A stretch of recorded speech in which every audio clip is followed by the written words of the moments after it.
In 1719, while all of Paris watched John Law's financial system create millionaires overnight, one man sat in his office calculating exactly when it would collapse and how to profit from ruin.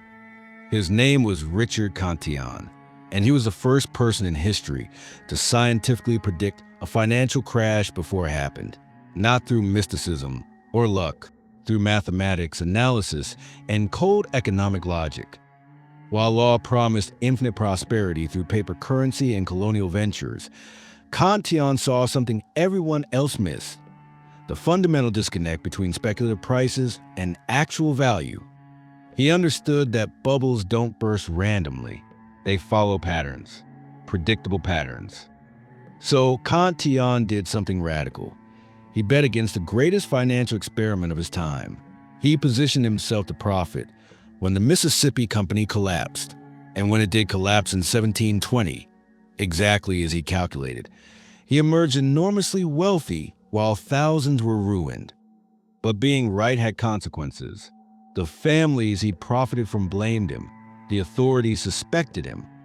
And in 1734, Cantillon vanished in a mysterious fire in London, leaving behind only a manuscript that would revolutionize economics.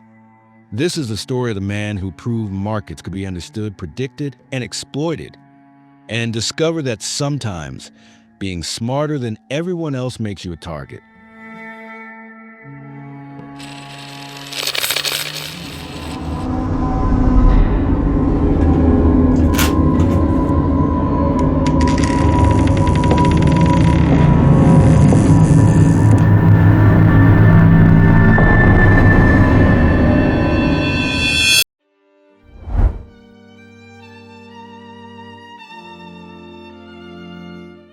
Before Richard Cantillon, financial crashes were treated as acts of God, unpredictable catastrophes, divine punishment. Nobody thought markets followed rules that could be discovered and analyzed. Cantillon changed that forever. He was the first to treat economics as a science, studying cause and effect, identifying patterns, testing theories against reality. If you're seeing how one man transformed financial disasters from mysteries into predictable events, hit that like button. And if you want to follow the complete story of how markets became legible and exploitable, help us reach 1,000 subscribers. We're revealing the hidden patterns that still move trillions today. Born in Ireland around 1680 into a family displaced by war, Cantillon left for France as a young man and entered merchant banking in Paris. By 1710, he'd established himself as a banker to the French aristocracy, dealing in currency exchange and international trade. He was methodical where others were impulsive, analytical where others speculated on instinct. While most bankers chase opportunity, Cantillon studied structure. He wanted to understand not just how to make money, but why money behaved the way it did. Drop a comment telling us where you're watching from and what time it is there. Cantillon's insights about inflation, currency, and economic cycles still explain what's happening in your economy right now. Let's explore how an Irish banker in Paris became the first person to see through financial mania and predict its inevitable end.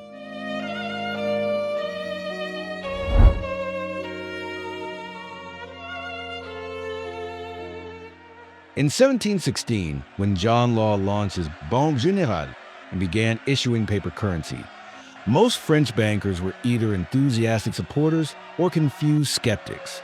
Richard Cantillon was neither. He was interested, not in whether the law system would work. Cantillon had already studied similar schemes in Amsterdam and London. He wanted to understand how it would fail, because he recognized immediately that Law's model contained fatal flaws. Law believed that money supply should expand with economic activity. That paper currency backed by future economic growth could function as well as gold-backed money. That confidence, properly managed, could sustain a financial system indefinitely. Cantillon saw the problem. Confidence is subjective. Economic growth is uncertain. And any system where present value depends on future promises is vulnerable to collapse when those promises seem doubtful. But Cantillon didn't just theorize. He waited and watched. By 1719, the Mississippi Company mania had consumed Paris. Share prices climbed from 500 livres to 10,000 livres. Fortunes appeared overnight. Servants became millionaires. The Rue Quincampoix stock exchange became a circus of speculation. Law was celebrated as a genius. His face appeared on medallions. Songs praised his financial sorcery. France seemed on the verge of unlimited prosperity, and Cantillon sat in his office, calculating. The Rue Quincampoix wasn't just a street. It was a fevered dream where class boundaries dissolved in the heat of greed.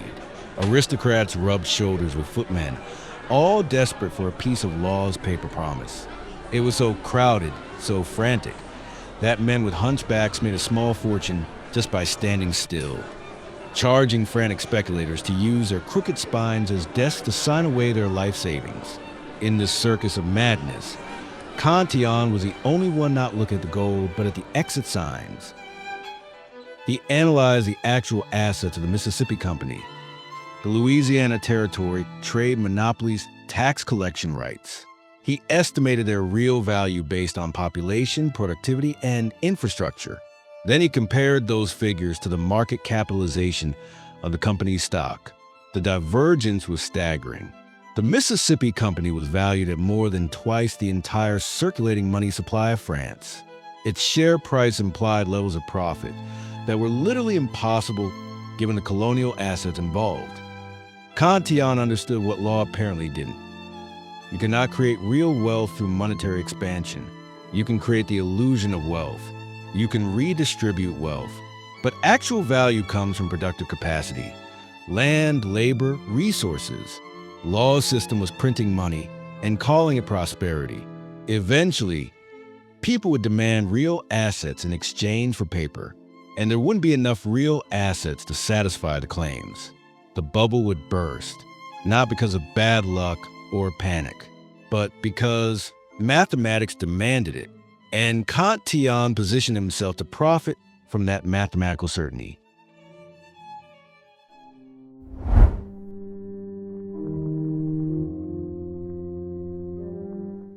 Cantillon faced a practical problem. How do you bet against a bubble when everyone believes it will last forever? Direct short selling was dangerous. If the bubble continued rising, as bubbles often do longer than rationality suggests, you could be ruined before being proven right. So Cantillon developed a more sophisticated strategy. He began lending money to aristocrats and speculators who wanted to buy Mississippi shares but lacked cash. This seems counterintuitive, lending money to fuel a bubble you think will collapse. But Cantillon's terms were clever. He lent at interest rates of 30 to 40%, and he required Mississippi shares as collateral, valued at current market prices. When borrowers defaulted, which Cantillon knew they would when the bubble burst, he could seize the shares. But by then, he'd already collected months of exorbitant interest payments. If the bubble continued, he profited from the interest. If it collapsed, he seized the collateral shares at inflated valuations, but had no intention of holding them. He'd already structured agreements to sell them immediately to other speculators who still believed. It was a no-lose position. Profit from the mania's continuation. Profit from its inevitable collapse. The only requirement was patience and nerve. Cantillon had both. By mid-1719, he lent hundreds of thousands of livres to Mississippi speculators. He watched the share price climb to absurd levels, 10,000, 12,000, 15,000 livres per share. Every increase made his collateral more valuable. Every loan generated massive interest income. And every day, he calculated how much closer the system was to mathematical breaking point. He also started reducing his own exposure to the French currency. He converted profits into foreign assets, English stocks, Dutch bonds, land purchases outside France. He was preparing for a currency collapse, not just stock market decline. In early 1720, as the bubble reached its peak, Cantillon noticed the signs law was ignoring. Difficulty maintaining share prices, increased requests for conversion of paper to gold, rumors of Mississippi colonial failures. The divergence between price and value had become so extreme that even small doubts could trigger catastrophic unwinding. Cantillon began calling in loans, demanding payment, seizing shares from borrowers who couldn't repay, and immediately selling those shares into the still euphoric market. He was extracting his winnings before the casino burned down.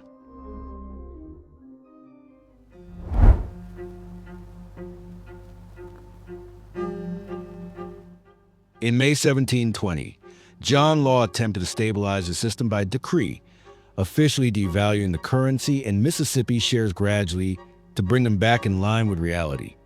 It had the opposite effect. The admission that the system was overvalued triggered immediate panic. Within weeks, the Mississippi Company's share price collapsed from 10,000 livres to 1,000, then to 500. The paper currency Law had issued became nearly worthless. France's economy imploded. Richard Cantillon emerged from the wreckage extraordinarily wealthy. He collected interest payments throughout the bubble's rise. He'd seized collateral and sold it before the crash. He converted his assets out of French currency before the devaluation, while Law fled France in disgrace. And thousands of investors faced ruin. Cantillon was richer than he'd ever been. But his wealth came with a cost: hatred. The families who borrowed from Cantillon and lost everything blamed him for their ruin. They argued that his loan terms were usurious, that he deliberately exploited their irrational optimism, that he'd profited from their destruction. They weren't entirely wrong. Cantillon had seen the bubble clearly. He'd understood it would destroy the borrowers, and he'd structured his loans to profit from that destruction. He was technically and legally correct, but morally, the situation was complicated. Facing the wrath of ruined dukes and bankrupt merchants in court, Cantillon remained ice cold. He didn't offer apology for their misery or the loss of their ancestral lands. He simply looked at the judges and defended his profit with the surgical precision of a man who saw the world as it was, not as people wished it to be. I did not compel anyone to take my money, he argued. I simply put a price on the risk of their own madness. To him, their ruin wasn't tragedy. It was a market's fair price for a lack of discipline. Lawsuits multiplied. Former clients sued for debt relief, claiming Cantillon had taken advantage of temporary insanity induced by Law's fraudulent system. French courts, sympathetic to aristocrats who'd lost fortunes, began ruling against Cantillon. He found himself in legal battles across France, defending his profits against accusations of usury and exploitation. Cantillon won most cases. His contracts were legal, his calculations were accurate, but the legal costs were enormous, and more importantly, he'd become a pariah in Paris. By 1722, Cantillon had moved to London, taking his fortune and leaving France behind. The legal battles continued for years, but he'd extracted most of his winnings. He'd proven his central thesis: financial bubbles follow predictable patterns. Markets aren't mysterious, they're mathematical. But he'd also learned something darker. Being right doesn't make you popular, and profiting from others' ruin, even when they chose their own path, marks you as a target. In London, away from the chaos of France, Cantillon began writing.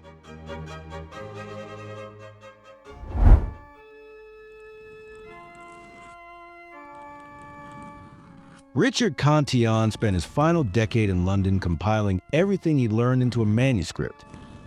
Essai sur la nature du commerce en général. Essay on the nature of trade in general. It was the first modern treatise on economics, and it was revolutionary. Cantillon analyzed how money circulates through an economy. He explained inflation, not as mysterious price increases, but as a predictable result of money supply, expanding faster than productive capacity. He described what would later be called the Cantillon effect. When new money enters an economy, those who receive it first benefit most. They can spend at old prices. By the time the money circulates to everyone else, prices have already risen. This explained why law system had created apparent prosperity at first. New paper money benefited early recipients. But eventual ruin as inflation caught up. Cantillon had identified a fundamental truth. Monetary expansion doesn't create wealth.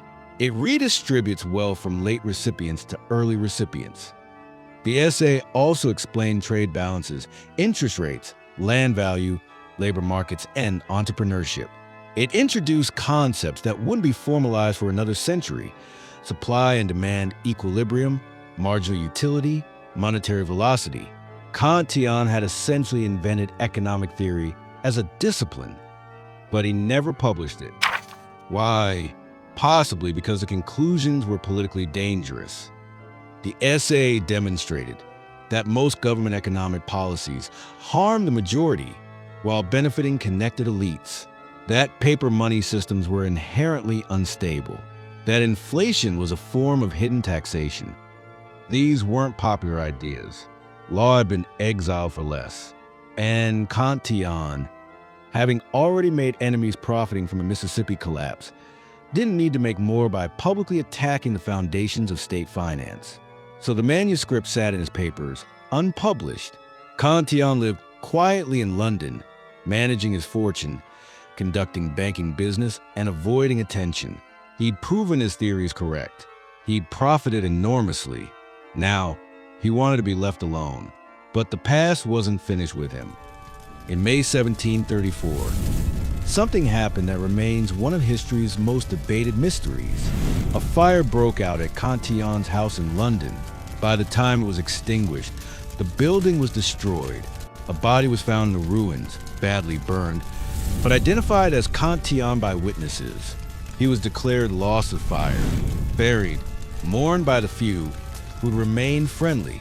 But almost immediately, questions emerged.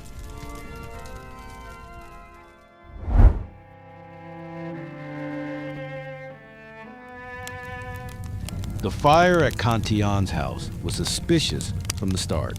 Witnesses reported seeing a man fleeing the scene. The body found in the ruins was identified hastily, too hastily, some thought. And Cantillon had recently been involved in disputes with a former servant who claimed back wages. 3 theories emerged about what really happened that night in May 1734. Theory 1, deliberate exit. Some believe Cantillon staged his own disappearance. He'd been fighting lawsuits for years. Former borrowers still resented him. He had wealth, but no peace. Perhaps he arranged a fire, used a substitute body, possibly the quarreling servant, and fled with his fortune to begin again elsewhere. This theory was supported by the fact that Cantillon had been converting assets to portable forms in the months before the fire, and that several witnesses claimed to have seen someone matching his description in the Netherlands and Spain in subsequent years. But perhaps the most baffling clue was hidden in his final account books. Only days before the smoke rose over Albemarle Street, Cantillon, a man known for his calculated frugality, had ordered an extravagant supply of fine wines, enough dry provisions to sustain a household for months. It begs the question, why would a man on the brink of an accidental death stock a cellar? Unless, of course, the wine was a distraction to suggest a man settling in, while his true essentials were already packed and waiting at the docks for a ghost to claim them. Theory 2, violent end.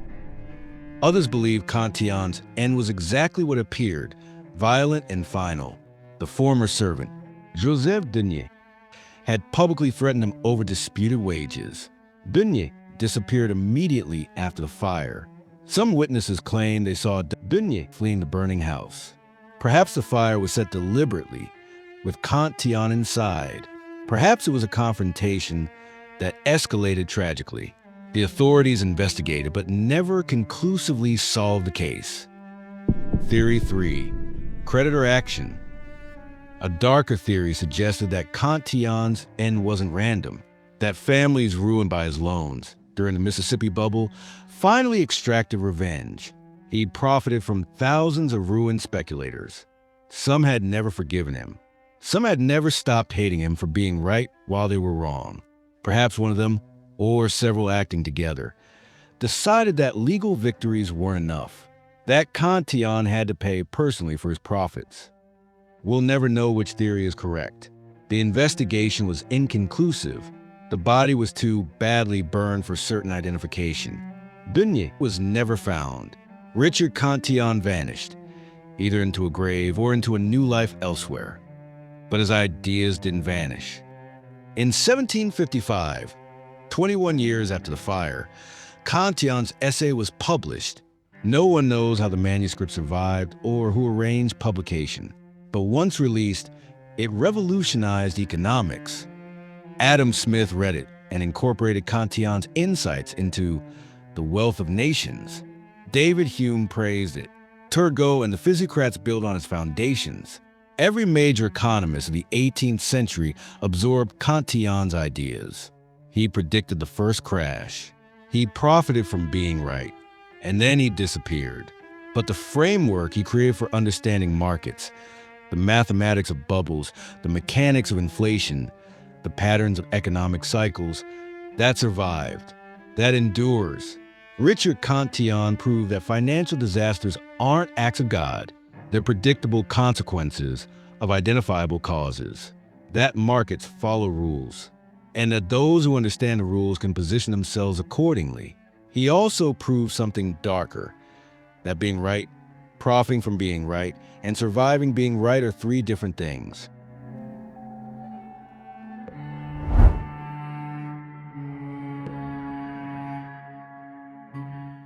Richard Cantillon was the first person to scientifically predict a financial crash. He analyzed John Law's system, identified its fatal flaws, and positioned himself to profit when it collapsed. He was right. He became wealthy. And then he vanished in a fire. That might have been an accident, a setup, or an escape. But his manuscript survived. And when it was published 21 years later, it revolutionized economics. Adam Smith built on his ideas. Every modern central bank operates with concepts Cantillon pioneered. He proved markets could be understood, predicted, exploited, and he proved that sometimes the price of being right is higher than anyone wants to pay. If you're starting to see how crashes follow patterns and aren't random, subscribe for the rest of the series. Like this if you've never heard of Richard Cantillon, the man who predicted the first crash and vanished. Comment which theory you believe: accident, escape, or something darker. Share this with someone who thinks markets are unpredictable. They aren't. Cantillon proved it 3 centuries ago. The series continues. The next man we covered took the idea of market control to a terrifying new level. He didn't just trade in a nation. He became the nation, wielding more power than kings and proving that with enough gold, you can write your own laws. Next time, the merchant monarch, Sir Josiah Child. Richard Cantillon proved that crashes are predictable, but he also proved that being right doesn't always protect you. Sometimes it just marks you as a target.